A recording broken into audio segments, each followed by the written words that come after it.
Welcome again to Joe Stunner Boxing. Andy Cruz moves to 4 wins with 2 KOs, no draws, no defeats. He defeats the very experienced Antonio Moran, who came in with 30 wins, 21 KOs, 6 defeats and a draw. And Moran, a tough Mexican guy, 5'11", so he's tall for the weight. 31 years old, not past it. Very much the sort of gatekeeper type. He lost to Arnold Barbosa over 10. He lost to Jermaine Ortiz over 10. Got stopped by Devin Haney back in 2019.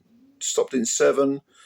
Lost to Jose Pedraza over 10. So he's that guy who'll be competitive at a very high level, but probably isn't going to win. But he was clearly brought in to take Cruz rounds because that's what Andy Cruz needs. In fact, he gave the Cuban more than just rounds. He gave him a few little things to think about because Cruz, at 28 years old, 5'9" orthodox fighter, he was sharper than Moran throughout. He was so much faster, hit heavier, despite the fact he was shorter. Didn't seem to bother him at all. The dimensions didn't play a factor.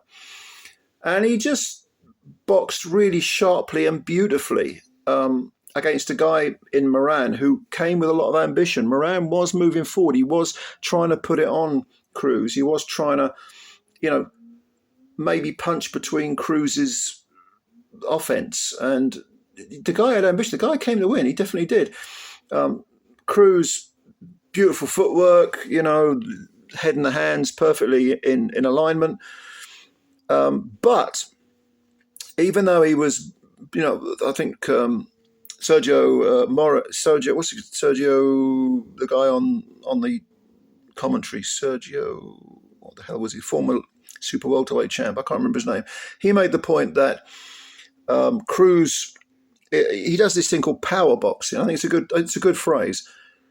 Because even though you're moving forward and being offensive, you're not slugging. You're not looking to just load up with every punch. It's boxing. It's using all the tools in your armory, and you're stringing them together beautifully, firing at the right time, keeping your timing right, keeping the distance right. It's pure boxing, but it's done with power. Now, that's not to say that you can't get clipped. And in the 5th round, Andy Cruz was clipped by a big left hook that swung over the top, caught Cruz high on the temple, I think, on the forehead, and definitely buzzed him. His legs were a little rocky there for a few moments, and Cruz got on his bike, let his head clear.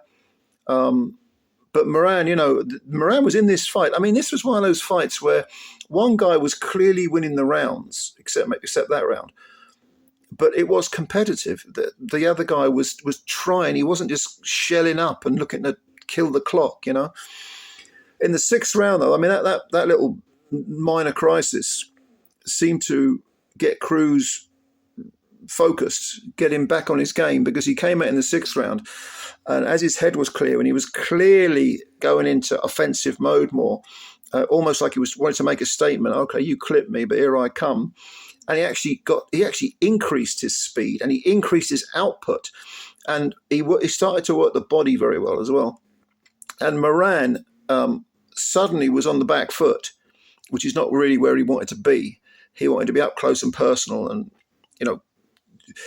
trying to cut down the distance. Well, Cruz didn't allow that. I mean, Cruz's footwork is brilliant. He just moves in and out perfectly, and he started to bust up Moran. And in the 7th round, he landed one of these power jabs that actually stumbled Moran backwards, busted his nose. His nose looked, suddenly there was blood coming out of his nose. And I think his glove touched the canvas. It wasn't called a knockdown, but it could have been. And then he just tore after Moran and just let his hands go. And very late in the round, he landed an overhand right, which caught Moran bang on the jaw and sent him stumbling backwards into the ropes, and the referee was going to call it a knockdown, but Moran was in no fit state to continue. He sort of stumbled across the ring. I think he may have even, I don't think he really knew where he was, to be honest with you. His eyes were rolling, but the referee tried to give him the count, and of course it was called off. So it's a 7th round TKO for for Andy Cruz, who looked, this is only his 4th pro fight. And he's being perfectly matched because he is getting rounds, but at the same time, it's not as if he's going stale. He's being given something to think about. He's got to be on it. But only 4 fights in, he looks like a guy who's been fighting professional for 6, 7, 8 years. When you consider how extensive his amateur career was, he's been around the world, of course, and just a really well-schooled fighter, very, very well-schooled. And he came up here against a guy who was looking to win, a guy who was gonna, if you hadn't been on your A game, he'd have had you. So I'm impressed, Andy Cruz. He did have that little bit of a clip on the forehead, not on the forehead, on the temple that made him think, buzzed him a little bit. So is that people are going to say there's a question mark over his chin like people normally do? I don't know. I mean, Moran's got quite heavy hands. You look at his KO percentage. But yeah, it's a good performance. I thought Cruz did very well, and he needs to keep busy. I mean, he's 28 now. Probably within a year he'll be having a world title shot. This is at lightweight, of course.